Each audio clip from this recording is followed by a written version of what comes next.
નમસ્કાર વિદ્યાર્થી મિત્રો, એનસીઆરટી તથા ગુજરાત રાજ્ય શાળા પાઠ્યપુસ્તક મંડળ દ્વારા તૈયાર કરવામાં આવેલ નવા અભ્યાસક્રમ અનુસાર ધોરણ 11 વિજ્ઞાન પ્રવાહના ભૌતિક વિજ્ઞાનના આ અધ્યાપનમાં આપ સૌનું સ્વાગત છે.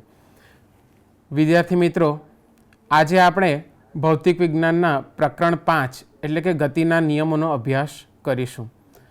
ગતિ એ આપણી સાથે રોજબરોજના જીવનમાં સંકળાયેલી એવી ઘટના છે કે જે જાણીએ અજાણીએ આપણે સતત એનો ઉપયોગ કરતા રહીએ છીએ.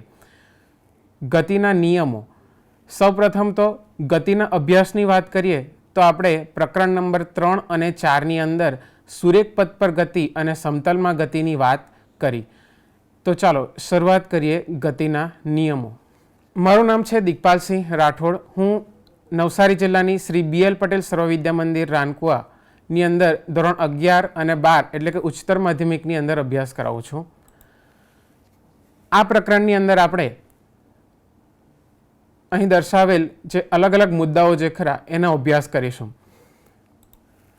સૌપ્રથમ વાત કરીએ તો પ્રકરણ નંબર 3 અને 4ની અંદર આપણે ગતિની વાત કરી કે સુરેખપથ પર પદાર્થ કેવી ગતિ કરે અથવા તો સમતલમાં પદાર્થ કેવી ગતિ કરે અને એની ઉપરથી આપણે ગતિના સમીકરણો તારવ્યા. પરંતુ ગતિ કયા પ્રકારની છે એટલે કે નિયમિત ગતિ છે કે અનિયમિત ગતિ છે એની વાત કર્યા બાદ ગતિનું નિયંત્રણ કઈ રીતે થાય છે એ આપણે જોયું નથી. સૌપ્રથમ તો નિયમિત ગતિ એટલે શું?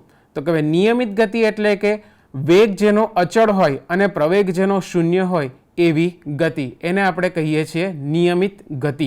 અને અનિયમિત ગતિ એટલે શું?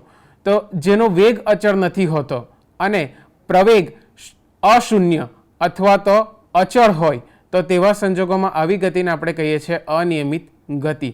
તો કોઈ પણ પદાર્થની ગતિનું નિયમન અથવા તો નિયંત્રણ કઈ રીતે કરી શકાય? સૌપ્રથમ તો કેટલાક ઉદાહરણો જોઈએ. પાણીની અંદર કોઈ પણ પ્રકારના બળ વગર પાણીના વહેણની સાથે વહેતી હોડી, આકાશની અંદર ઉડતું પક્ષી, વૃક્ષોના જે પર્ણો જે ખરા એ હવાથી આપોઆપ હલે છે. કોઈક ખેલાડી દડાને ફટકારે અથવા તો લાત મારે ત્યારે જે દડાની જે ગતિ જે ખરી, અહીં આપણે જોયું કે જુદા જુદા પ્રકારની ગતિની અંદર પદાર્થની સ્થિતિમાં ફેરફાર લાવવા માટે જુદા જુદા પદાર્થની ગતિની અંદર પદાર્થની સ્થિતિમાં ફેરફાર લાવવા માટે કંઈક બાહ્ય બળ લગાડવું પડે. આમ એ નિશ્ચિત છે કે પદાર્થની સ્થિતિને બદલવા માટે આપણે બળ લગાડવું પડે. પદાર્થ જો સ્થિર સ્થિતિમાં હોય અને એને ગતિમાં લાવવો હોય તો બાહ્ય બળની જરૂર પડે, અને પદાર્થ ગતિમાન હોય અને એને સ્થિર સ્થિતિમાં લાવવો હોય તો પણ બાહ્ય બળની જરૂર પડે છે. આમ પદાર્થની સ્થિતિમાં ફેરફાર એટલે કે વેગમાં વધારો અથવા ઘટાડો કરવા માટે બાહ્ય બળની જરૂર પડે છે. હવે આ બાહ્ય બળ કેવી રીતે લાગુ પાડી શકાય? તો સૌપ્રથમ છે સંપર્ક બળ. તો આ એવું બળ છે કે જે બળ લગાડવા માટે જો આપણે ઈચ્છીએ કે પદાર્થ પર એ બળની અસર થાય તો ફરજિયાતપણે આપણે એ પદાર્થને જે બળ લગાડવાવાળો જે પદાર્થ છે ખરો એની સાથે સંપર્કમાં લાવવો પડે. એટલે કે બળ લગાડતા પદાર્થની સ્થિતિમાં ત્યારે જ ફેર પડે જ્યારે બળ લગાડતો પદાર્થ વસ્તુના ભૌતિક સંપર્કમાં આવે. ઉદાહરણ સ્વરૂપ, પવન દ્વારા વૃક્ષોના પર્ણને હલાવવા, બેટ્સમેન દ્વારા દડાને ફટકારવા, ફિલ્ડર દ્વારા દડાને રોકવો. વિદ્યાર્થી મિત્રો, ક્રિકેટનું મેદાન એ ગતિના અભ્યાસ માટેનું એક આદર્શ ઉદાહરણ છે. ક્રિકેટના મેદાનની અંદર વિવિધ પ્રકારની ગતિઓ તમે જોઈ શકો છો. બેટ્સમેન દ્વારા દડાને ફટકારવો, બોલર દ્વારા દડાને ફેંકવો, વિકેટ કીપર દ્વારા દડાને અટકાવવો, ફિલ્ડર દ્વારા દડાને ઝીલવો. આ તમામે તમામ જે ગતિ જે ખરી એ દડાની ગતિને બદલવા, રોકવા અથવા તો દડાની સ્થિતિના ફેરફાર માટેના ઉદાહરણો છે. જોઈએ કે સંપર્ક બળ કેવી રીતે લાગે.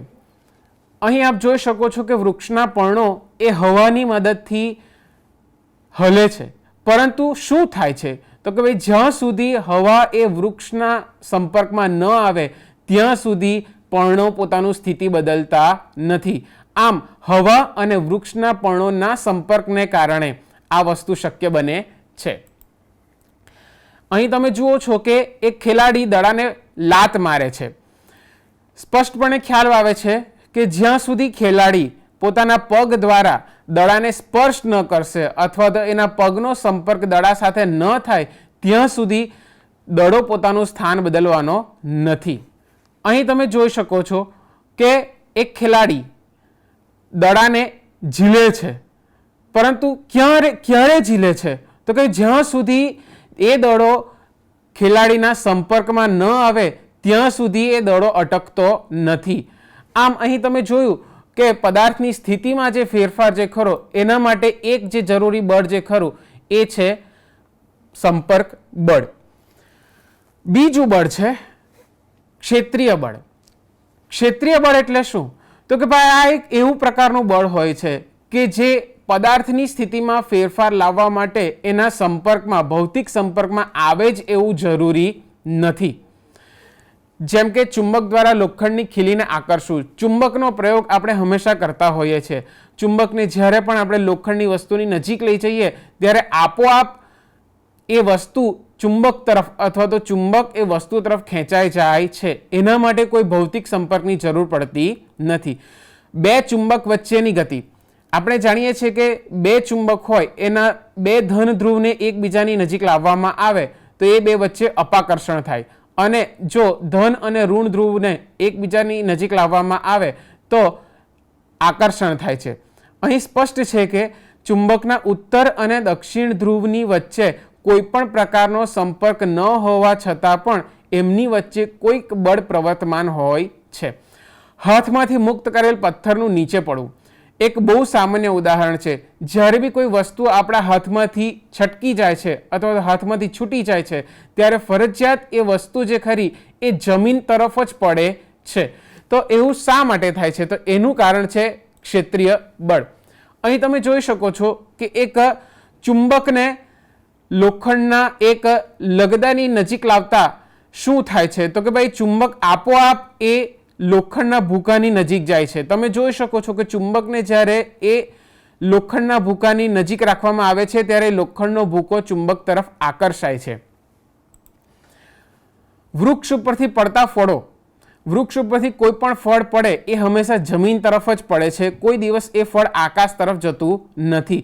એવું શા કારણે? તો કે ભાઈ એના માટે જવાબદાર છે ક્ષેત્રીય બળો, અને એ ક્ષેત્રીય બળો એટલે ચુંબકીય બળ અને ગુરુત્વાકર્ષણ બળ. આમ કોઈ પણ પદાર્થની સ્થિતિમાં ફેરફાર લાવવા માટે આપણે બે પ્રકારે બળ લગાડી શકીએ, ક્યાં તો સંપર્ક બળ અથવા તો ક્ષેત્રીય બળ. આગળ વધીએ. બળ લગાડવાની વાત આવે તો સૌપ્રથમ એ પ્રશ્ન ઉદ્ભવ થાય, શું પદાર્થની નિયમિત ગતિને ચાલુ રાખવા બળની જરૂર પડે? વિદ્યાર્થી મિત્રો, નિયમિત ગતિ એટલે શું? આપણે આગળ ચર્ચા કરીએ અનુસાર નિયમિત ગતિ એટલે કે જેનો વેગ અચળ હોય અને કોઈ પણ પ્રકારનો પ્રવેગ ન ઉત્પન્ન થતો હોય એવી ગતિ. આ નિયમિત ગતિને સતત ચાલુ રાખવી હોય તો શું બળની જરૂર પડે? સૌપ્રથમ એરિસ્ટોટલે પોતાના યંત્રશાસ્ત્રની અંદર આ અંગે ચર્ચા કરી. શું કહે છે એરિસ્ટોટલ? તો કે પદાર્થને ગતિમાં ચાલુ રાખવા માટે બાહ્ય બળની જરૂર પડે છે. એટલે કે કોઈ પણ પદાર્થની ગતિને સતત ચાલુ રાખવું હોય તો એના માટે બળ લગાડવું ફરજિયાત છે.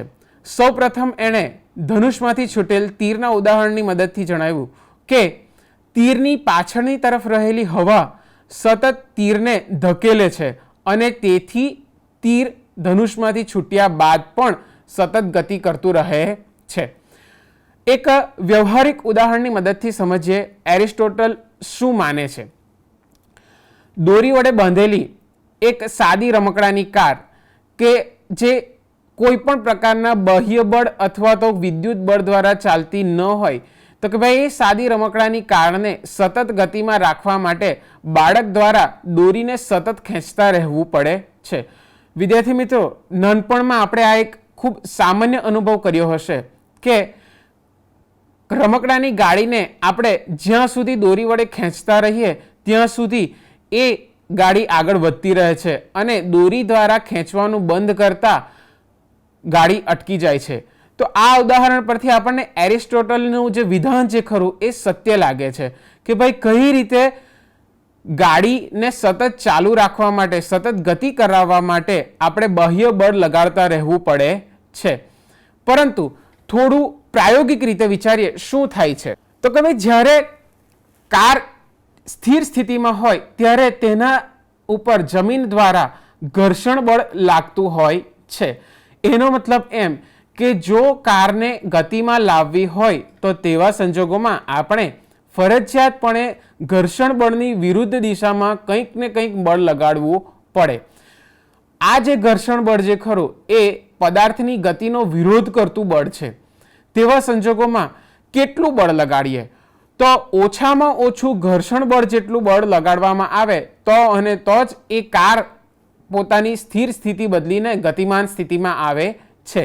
એટલે કે જ્યારે બાળક દ્વારા બળ લગાડવામાં આવે ત્યારે ઘર્ષણ બળ કરતાં વધુ મૂલ્યના બળની જરૂર પડે છે, તો જ કાર ગતિ કરી શકે. એકવાર ઘર્ષણને સંતુલિત કરતું બાહ્ય બળ લાગુ પાડવામાં આવે ત્યારબાદ કાર ગતિ કરવાની શરૂઆત કરશે. હવે જ્યારે આપણે દોરી વડે કારને ખેંચવાનું બંધ કરીએ છીએ, એટલે કે બાળક દ્વારા દોરી દ્વારા બળ લગાડવાનું બંધ કરવામાં આવે છે, ત્યારે શું થાય છે? વિદ્યાર્થી મિત્રો, અહીં બહુ સ્પષ્ટ તારણ આવે છે કે જ્યારે દોરી વડે લાગતું બળ બંધ થાય છે ત્યારે કારના પૈંડા અને એના જમીન વચ્ચે લાગતું ઘર્ષણ બળનું મૂલ્ય વધી જાય છે. આપણે અહીંયા જોઈએ છીએ કે કારના પૈંડા અને જમીનના સંપર્કની વચ્ચે જે બિંદુ આગળ સંપર્ક થાય છે એ બિંદુ આગળ ઘર્ષણ ઉત્પન્ન થાય છે. તેવા સંજોગોમાં આ ઘર્ષણનું મૂલ્ય દોરી વડે આપવામાં આવતા બાહ્ય બળના મૂલ્ય કરતાં વધી જતા કારની ગતિ ધીમે ધીમે બંધ થાય છે. એટલા માટે નહીં કે દોરી દ્વારા બળ લાગવાનું બંધ થતાં કાર ધીમી થાય છે, પરંતુ ઘર્ષણ બળનું મૂલ્ય એ બાહ્ય બળના મૂલ્ય કરતાં વધી જતા કાર સ્થિર થાય છે. આમ આપણે જોયું કે એરિસ્ટોટલ દ્વારા જે અવલોકન કરવામાં આવ્યું હતું એમાં ઘર્ષણ બળની સહિતની જે સ્થિતિ જે ખરી એ જ સ્વીકારવામાં આવી હતી. જ્યારે કાર નિયમિત ગતિ કરે ત્યારે તેને ઉપર લાગતું ચોખ્ખું બાહ્ય બળ શૂન્ય થાય છે. કઈ રીતે? તો કે ભાઈ કાર ક્યાં સુધી ગતિ ન કરશે જ્યાં સુધી ઘર્ષણ બળની વિરુદ્ધ દિશામાં ઘર્ષણ બળ જેટલા મૂલ્યનું બળ લગાડવામાં ન આવે. જ્યારે ઘર્ષણ બળ જેટલું મૂલ્યનું બળ એની વિરુદ્ધ દિશામાં લગાડવામાં આવશે ત્યારે આ બંને બળોનો સરવાળો શૂન્ય થાય છે. આમ પદાર્થ પર લાગતું એટલે કે કાર પર લાગતું ચોખ્ખું પરિણામી બળનું મૂલ્ય શૂન્ય થાય છે. આમ કહી શકાય કે ઘર્ષણ ન હોય તો કારની નિયમિત ગતિ ચાલુ રાખવા કોઈ બળ લગાડવું પડતું નથી. વિદ્યાર્થી મિત્રો, ખૂબ જ અગત્યની વાત છે. એરિસ્ટોટલ ક્યાં ખોટો પડે છે? તો કે ભાઈ એરિસ્ટોટલ ઘર્ષણ રહિત સ્થિતિને અવગણે છે અને તેવા સંજોગોમાં જો ઘર્ષણ બળ ન લાગતું હોય તો બાળક દ્વારા કારને એકવાર લગાડી દીધેલા બળ બાદ ફરી પાછો કાર અટકશે નહીં. કેમ? કારણ કે જો ઘર્ષણ બળ હાજર ન હોય તો તેવા સંજોગોમાં કારને અટકાવવા માટે કોઈ પણ પ્રકારનું બળ લાગતું નથી.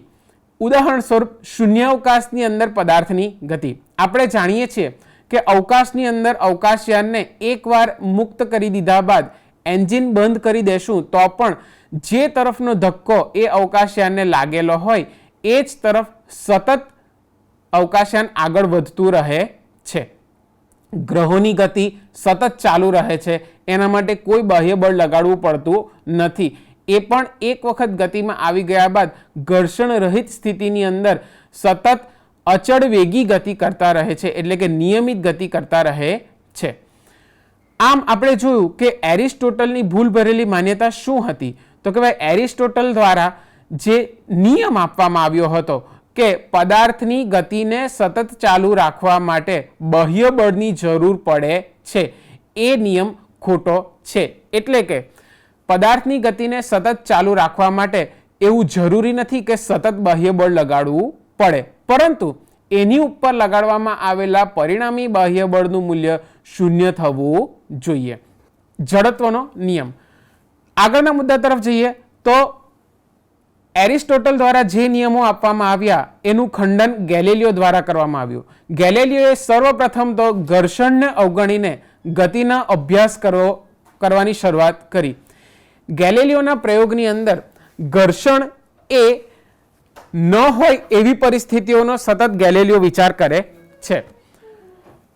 સૌપ્રથમ પ્રયોગ છે ઢળતા સમતલ પર પદાર્થની ગતિ. ગેલિલિયો દ્વારા ઘર્ષણને અવગણતા, એટલે કે ગેલિલિયો એવું ધારે છે કે ઢળતા સમતલની જે સપાટી છે ખરી એ ઘર્ષણ રહિત સપાટી છે અને આ સપાટી ઉપર પદાર્થ ગતિ કરે છે. સૌપ્રથમ ઢળતા સમતલ પર નીચેની તરફ ગતિ કરતો પદાર્થ પ્રવેગિત ગતિ કરે છે. અહીં તમે આકૃતિમાં જોઈ શકો છો કે પદાર્થની સ્થિતિ જેમ જેમ ઢળની નીચેની તરફ આવતી જાય છે તેમ તેમ એક સરખા સમય અંતરાલ બાદ એણે કાપેલું અંતર જે ખરું એ સતત વધારે જોવા મળે છે. એટલે કે પદાર્થ જ્યારે ઢળની ઉપરથી નીચેની તરફ ગતિ કરશે ત્યારે સતત એનો વેગ વધતો જાય છે. આમ પદાર્થ પ્રવેગિત ગતિ કરે છે. જ્યારે ઢળતા સમતલ ઉપરની તરફ પદાર્થ ગતિ કરતો હશે, એટલે કે ઢળને નીચેથી ઉપરની તરફ પદાર્થની ગતિ થતી હોય તેવા સંજોગોમાં આકૃતિમાં તમે જોઈ શકો છો કે જેમ જેમ પદાર્થ ઢળની ઉપરની તરફ જાય છે તેમ તેમ સરખા સમય અંતરાલમાં કાપેલું અંતર ઘટતું જાય છે. એનો મતલબ એમ કે પદાર્થના વેગમાં ઘટાડો થાય છે. ગેલિલિયો શું કહે છે તો કે જો ઢળથી નીચેની તરફ પદાર્થ ગતિ કરશે તો એની ગતિ હશે પ્રવેગી ગતિ, અને ઢળથી ઉપરની તરફ ગતિ કરતો હશે તો એની ગતિ હશે પ્રતિપ્રવેગી ગતિ. આમ બંને સંજોગોમાં પદાર્થની ગતિ એ નિયમિત ગતિ હોતી નથી, પરંતુ વચગાળાની, એટલે કે એક ઢળ પરથી ઉતરીને પદાર્થ જ્યારે ક્ષિતિજ સમતલ પર ગતિ કરતો હશે તો એ જે સ્થિતિ જે ખરી એને આપણે કહીશું વચગાળાની સ્થિતિ. વચગાળાની સ્થિતિની અંદર શું થાય છે તો કે ભાઈ આ સ્થિતિમાં પદાર્થને પ્રવેગ કે પ્રતિપ્રવેગ બેમાંથી કંઈ પણ હોઈ શકે નહીં. શા કારણે આવું હોઈ શકે તો પદાર્થ જ્યારે ઢળતા સમતલ ઉપર ગતિ કરે ત્યારે પદાર્થ એ પૃથ્વીના ગુરુત્વ ક્ષેત્રને કારણે સતત પ્રવેગિત થાય છે, પરંતુ જ્યારે એ સમક્ષિતિજ સપાટી ઉપર ગતિ કરતો હશે ત્યારે ગુરુત્વ ક્ષેત્ર નીચે અધો દિશામાં લાગતું હોય પરંતુ ઘર્ષણ બળ હાજર ન હોવાને કારણે પદાર્થ એ નિયમિત રીતે સતત આગળ વધતો રહે છે. આમ સમક્ષિતિજ સમતલ ઉપર જે પદાર્થની ગતિ એ નિયમિત ગતિ છે અથવા તો અચળ વેગી ગતિ કરતો પદાર્થ કહી શકાય. બીજો પ્રયોગ, બે ઢળતા સમતલ ઉપર પદાર્થની ગતિ. ગેલિલિયો દ્વારા બીજા પ્રયોગ દ્વારા એક સ્થિર પદાર્થને એક સમતલ પરથી મુક્ત કરવામાં આવે છે અને ત્યારબાદ એ પદાર્થ ગતિ કરીને બીજા સમતલ ઉપર ચડે છે. આ પ્રકારનું પ્રયોગની ગોઠવણી કરવામાં આવી. શું થાય છે તો આગળ સમતલ ઉપર પદાર્થની ગતિની વાત કરી એ પ્રમાણે જ્યારે આપણે એક ઢોળાવ પરથી પદાર્થને મુક્ત કરીશું ત્યારે એ પદાર્થ ગતિ કરતો કરતો નીચેની તરફ આવે છે અને ત્યારબાદ આગળ વધીને જ્યારે બીજા ઢોળાવ તરફ જશે ત્યારે ઉપરની તરફ જાય છે. હવે જ્યારે ઢોળાવથી ઉપરથી નીચેની તરફ આવશે ત્યારે પ્રવેગી ગતિ કરશે અને ઢોળાવથી નીચેથી ઉપરની તરફ જશે ત્યારે પ્રતિપ્રવેગી ગતિ કરશે. આમ સ્થિર સ્થિતિમાંથી પદાર્થે ગતિની શરૂઆત કરીને સમક્ષિતિજ સપાટી ઉપર આવી મહત્તમ વેગ પ્રાપ્ત કરી ફરી પાછો ઉર્ધ્વ ઢોળાવ ઉપર જતા એની ગતિ ધીમે ધીમે સ્થિર થાય છે અને એ સ્થિર બિંદુ તરફ આગળ વધે છે. શું થાય છે એ જોઈએ. જો ઢળતા સમતલની સપાટી લીસી અને આદર્શ રીતે વિચારીએ તો ઘર્ષણ રહિત હોય તો પદાર્થ બીજા સમતલ ઉપર એટલી જ ઊંચાઈએ પહોંચશે કે જ્યાંથી એણે ગતિની શરૂઆત કરી હશે. એટલે શું તો એક વખત પદાર્થની ગતિ એક બિંદુએથી શરૂ કર્યા બાદ એ ઢળના બીજા એ જ બિંદુ સુધી પહોંચશે જેટલી ઊંચાઈથી એણે ગતિની શરૂઆત કરી હશે. જોઈએ અહીં આ ગેલેલિયોના પ્રયોગની ગોઠવણી છે. એક ઢાળ ઉપરથી પદાર્થ બીજા ઢાળ ઉપર ગતિ કરશે. અહીં આપણે જોઈશું શું થાય છે તે. તમે ધ્યાનથી જોશો વિદ્યાર્થી મિત્રો, તો પદાર્થ એક બિંદુએથી ગતિની શરૂઆત કરી બીજા બિંદુ સુધી પહોંચે છે, ત્યારે એણે એક જે ઊંચાઈથી ગતિની શરૂઆત કરી છે તેટલી જ ઊંચાઈએ એ પહોંચે છે. અહીં તમે જોઈ શકો છો કે પદાર્થે જે બિંદુ આગળથી શરૂઆત કરી ત્યાંથી એ ફરી એ જ બિંદુ સુધી પહોંચે છે, એટલી જ ઊંચાઈ સુધી પહોંચે છે. હવે જો બીજી તરફના ઢાળમાં ફેરફાર કરવામાં આવે તો પદાર્થ એટલી જ ઊંચાઈએ પહોંચશે. એટલે કે શું? તો કે જો આપણે બીજી તરફનો ઢાળને બદલતા રહીએ તો તેવા સંજોગોમાં પણ જો ઘર્ષણ રહિત સપાટી હશે તો મહત્તમ પદાર્થ એટલી જ ઊંચાઈ સુધી પહોંચશે કે જેટલી ઊંચાઈથી એણે ગતિની શરૂઆત કરી હશે. પરંતુ આવું કરવા માટે એણે વધુ અંતર કાપવું પડે છે. જોઈએ, અહીં તમે જોઈ શકો છો કે પદાર્થ પહેલા સમાન ઢાળ ઉપર ગતિ કરે છે અને એક નિશ્ચિત અંતર સુધી ઉપર જાય છે. હવે આપણે બીજી તરફના ઢાળનું સ્થાન બદલીએ તો ફરીથી પાછો એ પદાર્થ એટલી જ ઊંચાઈએ પહોંચે છે. આમ આપણે સતત ઢાળમાં ફેરફાર કરતા જઈએ તો પદાર્થનું મહત્તમ બિંદુ એ નિશ્ચિત હશે, પરંતુ એણે એ બિંદુ સુધી પહોંચવા માટે કાપેલું અંતર જે ખરું એ સતત વધતું રહે છે. જો બીજા સમતલનો ઢાળ શૂન્ય કરવામાં આવે, એટલે કે પદાર્થને સમક્ષિતિજ દિશામાં ગબડાવવામાં આવે કે એક ઢાળ પરથી નીકળીને પદાર્થ સતત સમતલ ઉપર આગળ વધતો જાય, તો શું થશે? અહીં આપણે ઢાળ ઉપર જુદા જુદા ઢાળને આપણે બદલતા જતા પદાર્થ એક નિશ્ચિત ઊંચાઈ સુધી પહોંચે છે, પરંતુ જો એ ઢાળને આપણે નાબૂદ કરીએ, એટલે કે તમે જોઈ શકો છો અહીં કે આપણે ઢાળ કેટલો લીધેલો છે? 0. તો તેવા સંજોગોમાં પદાર્થ અનંત અંતર સુધી સતત ગતિ કરતો રહે છે. શું થાય છે વિદ્યાર્થી મિત્રો?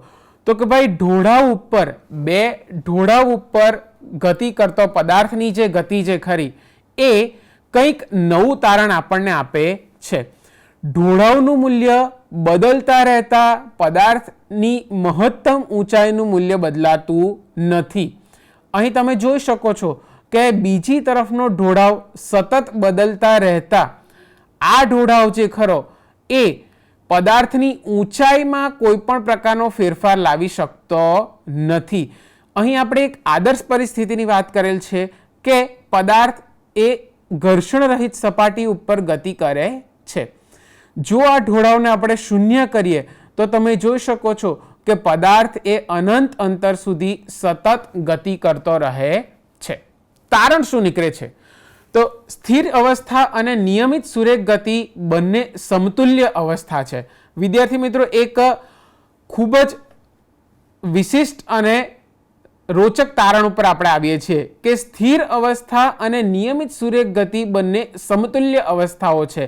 એટલે કે સ્થિર અવસ્થામાં પણ પદાર્થ પર લાગેલા પરિણામી બાહ્ય બળનું મૂલ્ય 0 થાય છે અને નિયમિત ગતિ કરતા પદાર્થ ઉપર પણ લાગતા બળના મૂલ્ય એ પરિણામી બળનું મૂલ્ય એ 0 થાય છે.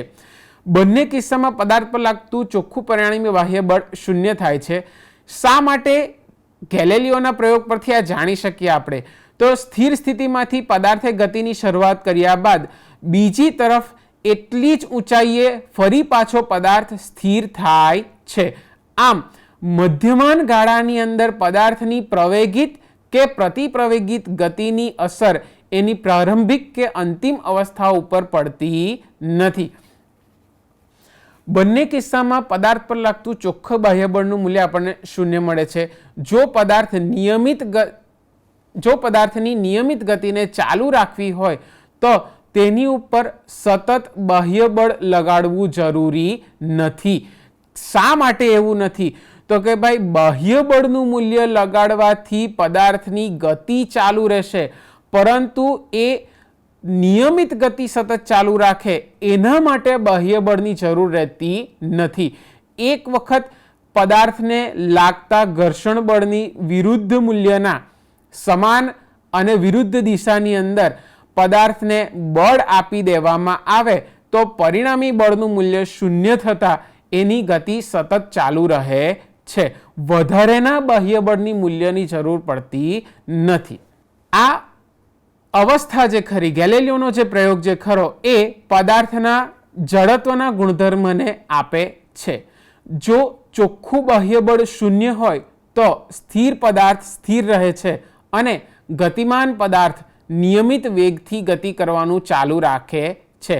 પદાર્થના આ ગુણધર્મને જડત્વ કહેવામાં આવે છે. વિદ્યાર્થી મિત્રો, ખૂબ જ અગત્યના તારણ ઉપર આપણે આવીએ છીએ. જો ચોખ્ખું બાહ્ય બળ શૂન્ય હોય તો, એટલે કે પદાર્થ પર બળ લાગતું તો હોય પરંતુ એની ઉપર લાગતું પરિણામી બળનું મૂલ્ય જો શૂન્ય થાય તો તેવા સંજોગોમાં કોઈ સ્થિર પદાર્થ એ હંમેશા સ્થિર રહેશે અને નિયમિત ગતિ કરતો પદાર્થ એ પોતાની નિયમિત ગતિને સતત ચાલુ રાખે છે. આમ પદાર્થનો આ જે ગુણધર્મ જે ખરો એને આપણે જડત્વ કહીએ છીએ. જડત્વ એટલે કે ફેરફારનો વિરોધ. એક ઉદાહરણ જોઈએ. અહીં તમે જુઓ છો કે એક પૂઠા ઉપર દડાને મૂકવામાં આવેલા છે અને વચ્ચેથી અચાનક પૂઠાને ખસેડી દેવામાં આવે છે. તેવા સંજોગોમાં દડા પોતાનું સ્થાન બદલતા નથી. એટલે શું? તો પદાર્થની જે ગતિ ખરી એ પદાર્થની ગતિની અસર, પૂઠાની ગતિની અસર એ દડા ઉપર થતી નથી. આમ આપણે કહી શકીએ છીએ કે જડત્વના ગુણધર્મને કારણે દડો પોતાનું સ્થાન જાળવી રાખે છે. વિદ્યાર્થી મિત્રો, આપણે જોયું કે જડત્વ એ પદાર્થને સ્થાયી રાખવા માટે અથવા તો એની સ્થિતિ જાળવી રાખવા માટેનો ગુણધર્મ છે. એટલે કે જડત્વને કારણે પદાર્થ જો નિયમિત ગતિ કરતો હશે તો એની નિયમિત ગતિ ચાલુ રહેશે અને જો નિયમિત ગતિ ન કરતો હોય એટલે કે સ્થિર હોય તો તેવા સંજોગોમાં એ પદાર્થ હંમેશા સ્થિર રહેવાનો ગુણધર્મ રાખે છે. કેટલાક ઉદાહરણો જોઈએ. અહીં તમે જોઈ શકો છો કે દરેક ઘટનાની અંદર જ્યાં સુધી બાહ્ય બળ ન લગાડ્યું ત્યાં સુધી પદાર્થ સ્થિર છે. જુદા જુદા અવલોકનોની અંદર આપણે જોઈ શકીએ છીએ કે બાહ્ય બળ લગાડ્યા બાદ જ પદાર્થ પોતાની સ્થિતિ બદલે છે. એટલે શું? તો કે ભાઈ નિયમિત ગતિ કરતો પદાર્થ જે ખરો એને આપણે અવરોધ લાવવામાં આવે વચમાં તો જ એ ગતિને અટકાવે છે. અહીંયા જોઈ શકો છો કે દડાને લાત મારવા બાદ જ દડો પોતાની સ્થિર સ્થિતિનું સ્થાન બદલે છે. ચુંબક દ્વારા પદાર્થની ઉપર લાગવામાં આકર્ષણ એ પણ જ્યાં સુધી ચુંબકની અસર એ પદાર્થ ઉપર ન થાય ત્યાં સુધી પદાર્થ પોતાનું સ્થાન અથવા તો સ્થિતિ બદલતો નથી. આમ આજે આપણે જોયું કે પદાર્થ કઈ રીતે પોતાની સ્થિતિ બદલી શકે અથવા તો પદાર્થની સ્થિતિને બદલવા માટે કયા પ્રકારનું બળ અથવા તો કયા પ્રકારનું પરિબળ લાગુ પડે છે. પદાર્થની સ્થિતિમાં ફેરફાર લાવવા માટે બાહ્ય બળની જરૂર પડે છે. એટલે કે સ્થિર પદાર્થને ગતિમાં લાવવા માટે અને ગતિમાન પદાર્થને સ્થિર કરવા માટે આપણે સતત બાહ્ય બળની જરૂર પડે છે. પરંતુ નિયમિત ગતિને ચાલુ રાખવા માટે બાહ્ય બળની જરૂર પડતી નથી. એટલે શું? તો કે એકવાર પદાર્થ નિયમિત ગતિ કરવાની શરૂઆત કરી દે ત્યારબાદ આપણે એની ઉપર કોઈ પણ પ્રકારનું બળ ન લગાડીએ તો પણ એની ગતિ નિયમિત રહે છે. જો એની ઉપર લાગતું પરિણામી બાહ્ય બળનું મૂલ્ય શૂન્ય થાય તો. એરિસ્ટોટલ દ્વારા ઘર્ષણ રહિત પરિસ્થિતિને અવગણના કરતા તેણે આપેલો નિયમ ખોટો સાબિત થાય છે. શા કારણે? આપણે આજે જોયું એની અંદર તો કે એરિસ્ટોટલે ઘર્ષણ રહિત પરિસ્થિતિની કોઈ વાત કરી હતી નહીં અને તેવા સંજોગોમાં એણે આપેલા તમામે તમામ ઉદાહરણો અને નિયમો ત્યારે જ સાચા ઠરે જ્યારે પદાર્થ ઘર્ષણની સ્થિતિમાં હોય ત્યારે. પરંતુ જો ઘર્ષણ ન લાગતું હોય તો એરિસ્ટોટલના નિયમો ખોટા પડે છે. ત્યારબાદ ગેલેલિયો દ્વારા જડત્વની વાત કરવામાં આવી. જડત્વ એ શું છે? તો કે ભાઈ પદાર્થની સ્થિતિને જાળવી રાખવાનો જે પદાર્થનો ગુણધર્મ જે ખરો એને આપણે જડત્વ કહીએ છીએ. જડત્વ એ શું છે?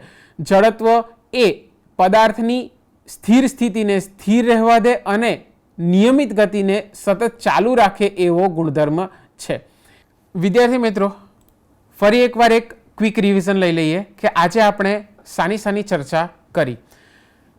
આપણે શરૂઆતમાં જોયું કે પદાર્થ બે પ્રકારની ગતિ કરતો હોય છે, નિયમિત ગતિ અને અનિયમિત ગતિ. નિયમિત ગતિ એટલે શું? તો કે વેગ અચળ, પ્રવેગ શૂન્ય. અનિયમિત ગતિ એટલે શું? તો કે ભાઈ વેગ ચલ અને પ્રવેગ અશૂન્ય અથવા એટલે કે અચળ અથવા તો ચલ હોઈ શકે. પદાર્થ નિયમિત અથવા અનિયમિત ગતિ કરે છે, બરાબર, પરંતુ પદાર્થની ગતિનું નિયંત્રણ કેવી રીતે કરી શકાય એની આજે આપણે ચર્ચા કરવાના છે. કઈ રીતે નિયંત્રણ કરી શકાય? તો કે ભાઈ આપણી પાસે ઘણા બધા એવા ઉદાહરણો છે કે પદાર્થની ગતિને આપણે બદલી શકીએ. કોઈક વહાણ દરિયાની અંદર આપોઆપ ગતિ કરે, પક્ષી હવાની અંદર ઉડે છે, વૃક્ષોના પાંદડાઓ હવાની મદદથી હલે છે, દડાને લાત મારતા એ પોતાની સ્થિર સ્થિતિ બદલે છે. આમ પદાર્થની સ્થિર સ્થિતિમાંથી ગતિમાં લાવવા માટે કંઈક ને કંઈક બાહ્ય બળ લગાડવું પડે છે. ઉદાહરણની અંદર આપણે જોયું કે જેટલા પણ ઘટનાઓ જે ખરી એની અંદર કંઈક ને કંઈક બાહ્ય બળ સતત પદાર્થ ઉપર લાગતું રહે છે. તેથી કહી શકાય કે સ્થિર સ્થિતિમાંથી ગતિમાં લાવવા માટે પદાર્થને બાહ્ય બળની જરૂર પડે અને ગતિમાન સ્થિતિમાં ફેરફાર લાવવા માટે પણ પદાર્થને બાહ્ય બળની જરૂર પડે છે. આમ પદાર્થની સ્થિતિમાં ફેરફાર માટે એટલે કે વેગમાં વધારો કે ઘટાડો કરવા માટે બાહ્ય બળની જરૂર પડે છે. બાહ્ય બળ કેટલા પ્રકારના હોય? બાહ્ય બળ બે પ્રકારના હોય છે, સંપર્ક બળ અને ક્ષેત્રીય બળ. સંપર્ક બળ એટલે શું? તો કે ભાઈ એવા બળો કે જેની અસર જણાવવા માટે, અસરની જાણ થવા માટે પદાર્થે સતત એ પદાર્થની સંપર્કમાં રહેવું પડે. જેમ કે ક્રિકેટર દ્વારા દડાને ફટકારવા માટે બેટ અને દડાના સંપર્કમાં હોવું જરૂરી છે. બોલર દ્વારા દડાને ફેંકવા માટે હાથ અને દડાનો સંપર્ક જરૂરી છે. પવન દ્વારા વૃક્ષોના પર્ણને હલાવવા માટે પવન અને પર્ણનો સંપર્ક જરૂરી છે. ફિલ્ડર દ્વારા દડાને રોકવા માટે ફિલ્ડરના હાથ અને દડા વચ્ચે સંપર્ક જરૂરી છે. બીજું બળ છે ક્ષેત્રીય બળ. ક્ષેત્રીય બળ એટલે શું? તો કે ભાઈ જે બળની અસર હેઠળ આવવા માટે પદાર્થે કોઈ પણ પ્રકારના સંપર્કની જરૂર હોતી નથી. પદાર્થ સંપર્કમાં હોય તો પણ એ બળ લાગે અને ન હોય તો પણ એ બળ લાગી શકે છે. ક્ષેત્રીય બળ એટલે ચુંબકીય બળ અને ગુરુત્વાકર્ષણ બળ. આપણે જાણીએ છીએ કે ચુંબકના ઉત્તર ધ્રુવ અને દક્ષિણ ધ્રુવ વચ્ચે આકર્ષણ થાય છે અને ઉત્તર ધ્રુવ વચ્ચે અપાકર્ષણ થાય છે. આ ઘટનાનું અવલોકન સ્વરૂપ આપણે જોવું હોય તો તેવા સંજોગોમાં પદાર્થ દ્વારા કોઈ પણ પ્રકારના સંપર્કમાં આવ્યા વગર આ ઘટના આપણે જોઈ શકીએ છીએ. લોખંડની ખીલીઓને ચુંબક દ્વારા આકર્ષવામાં આવે એ પણ ક્ષેત્રીય બળની અસર હેઠળ જ થયેલ ગતિ છે. હાથમાંથી છૂટી ગયેલો પદાર્થ જમીન તરફ ગતિ કરવાની શરૂઆત કરે છે, એ પણ ક્ષેત્રીય ગુરુત્વાકર્ષણ બળની અસર જ દર્શાવે છે. ત્યારબાદ પદાર્થના નિયમિત ગતિ ચાલુ રાખવા માટે શું બળની જરૂર પડે? ગતિનો અભ્યાસની અંદર સૌથી મોટો પ્રશ્ન આ જ થાય કે શું નિયમિત ગતિ ચાલુ રાખવા માટે બળની જરૂર પડે? તો સૌપ્રથમ એરિસ્ટોટલ દ્વારા નિયમ આપવામાં આવ્યો કે હા, પદાર્થની ગતિને ચાલુ રાખવી હોય તો સતત બાહ્ય બળ લગાડવું જરૂરી છે. ઉદાહરણ તરીકે એણે દોરી વડે ખેંચવામાં આવેલી કારને જો દોરી વડે ખેંચવાનું બંધ કરી દેવામાં આવે તો એ અટકી જાય છે. આમ જો કારની ગતિને સતત ચાલુ રાખવી હોય તો દોરી વડે બળ લગાડવું પડે. પરંતુ એરિસ્ટોટલ અહીં એક ભૂલ કરે છે. એરિસ્ટોટલે જે વાત કરી એ બાહ્ય બળને અટકાવતા ગાડી અટકતી નથી, પરંતુ ગાડીના પૈંડા અને જમીન વચ્ચે લાગતા ઘર્ષણ બળનું મૂલ્ય એ બાહ્ય બળના મૂલ્ય કરતાં વધી જતા એ ઘર્ષણની અસર હેઠળ ગાડી સ્થિર થાય છે. એટલે કે ઘર્ષણ બળ કે જે ગતિનો વિરોધ કરતું બળ છે એની અસર હેઠળ પદાર્થ સ્થિર થવાનો પ્રયત્ન કરે છે. આમ જો ઘર્ષણ બળ ન હોય તો તેવા સંજોગોમાં એકવાર બળ લગાડી દીધા બાદ પદાર્થ પોતાની નિયમિત ગતિને સતત ચાલુ રાખે છે.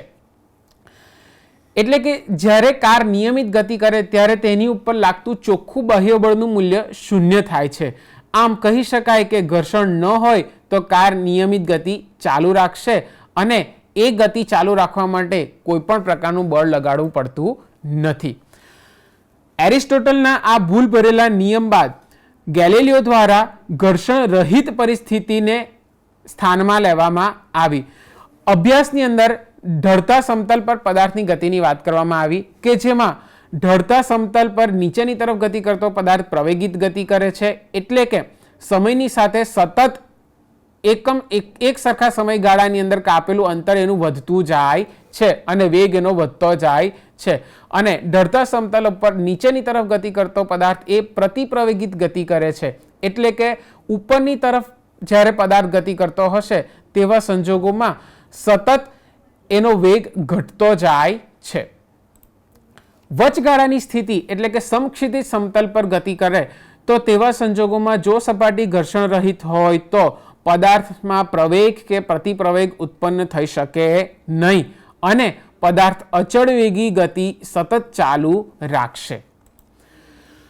બીજો પ્રયોગ છે ઢળતા સમતલ પર પદાર્થની ગતિ. ગેલિલિયો દ્વારા બીજા પ્રયોગમાં બે ઢળતા સમતલો ઉપર એક નિશ્ચિત ઊંચાઈથી સ્થિર પદાર્થને મુક્ત કર્યા બાદ એ પદાર્થ બીજા ઢળતા સમતલ ઉપર એટલી જ ઊંચાઈએ પહોંચે છે જ્યાંથી એણે ગતિની શરૂઆત કરી હશે. જો બીજી તરફનો ઢાળનું સ્થાન આપણે બદલતા જઈએ તો પણ એ એટલી જ ઊંચાઈએ પહોંચશે કે જેટલી ઊંચાઈએ પદાર્થે ગતિની શરૂઆત કરી હશે. પરંતુ આવું કરવા માટે એણે કાપેલું અંતર જે ખરું એ બદલાઈ જાય છે. અહીં તમે વિડીયોમાં જોઈ શકો છો કે સતત અંતર બદલાવા છતાં પણ એની ઊંચાઈ સમાન રહે છે. જો આપણે ઢળને શૂન્ય કરી દઈએ એટલે કે સમક્ષિતિજ સમતલ ઉપર આપણે એ જ ગતિની વાત કરીએ તો એવા સંજોગોમાં દડો જે ખરો એ અનંત અંતર સુધી પોતાની ગતિને ચાલુ રાખશે, કોઈ પણ દિવસ અટકશે નહીં. પરંતુ વ્યવહારમાં આવું થતું નથી. બીજી તરફના ઢાળનું મૂલ્ય શૂન્ય કરતાં કોઈ નિશ્ચિત અંતરે પહોંચીને દડો અટકી જાય છે અને એના માટે જવાબદાર છે ઘર્ષણ બળ. છેલ્લે તારણ આવે છે કે સ્થિર અવસ્થા અને નિયમિત સુરેખ ગતિ બંને સમતુલ્ય અવસ્થાઓ છે. એ બંનેમાં પરિણામી બળ લાગતું એની ઉપર પરિણામી બાહ્ય બળનું મૂલ્ય શૂન્ય થાય છે. આમ જો પદાર્થને નિયમિત ગતિ ચાલુ રાખવી હોય તો તેની ઉપર સતત બાહ્ય બળ લગાડવું જરૂરી નથી, પરંતુ એની ઉપર લાગતા પરિણામી બળનું મૂલ્ય આપણે શૂન્ય કરવું પડે. જો ચોખ્ખું બાહ્ય બળ શૂન્ય હોય તો સ્થિર પદાર્થ સ્થિર રહે છે અને ગતિમાન પદાર્થ નિયમિત વેગથી ગતિ કરવાનું ચાલુ રાખે છે. આમ પદાર્થનો આ જે ગુણધર્મ જે ખરો એને જડત્વ કહેવામાં આવે છે. ગેલિલિયો દ્વારા પદાર્થના જડત્વના ગુણધર્મને વ્યાખ્યાયિત કરવામાં આવ્યો છે. જડત્વ એટલે શું? તો કે સ્થિતિમાં ફેરફારનો વિરોધ. પદાર્થની સ્થિર સ્થિતિ હોય તો સ્થિર રહે અને નિયમિત ગતિ હોય તો નિયમિત રહે. એ જે ખરો એ જડત્વનો ગુણધર્મ છે. વિદ્યાર્થી મિત્રો, આપણે ઝડપથી પુનરાવર્તન કરી લીધું. આજે આપણે જોયું કે પદાર્થની ગતિને ચાલુ રાખવા માટે બળની જરૂર નથી, પરંતુ એની ઉપર લાગતા પરિણામી બળોનું મૂલ્ય શૂન્ય થાય એ જરૂરી છે. હવે આવતીકાલે આપણે નેક્સ્ટ લેક્ચરની અંદર જોઈશું ન્યૂટનના ગતિના નિયમો. આભાર.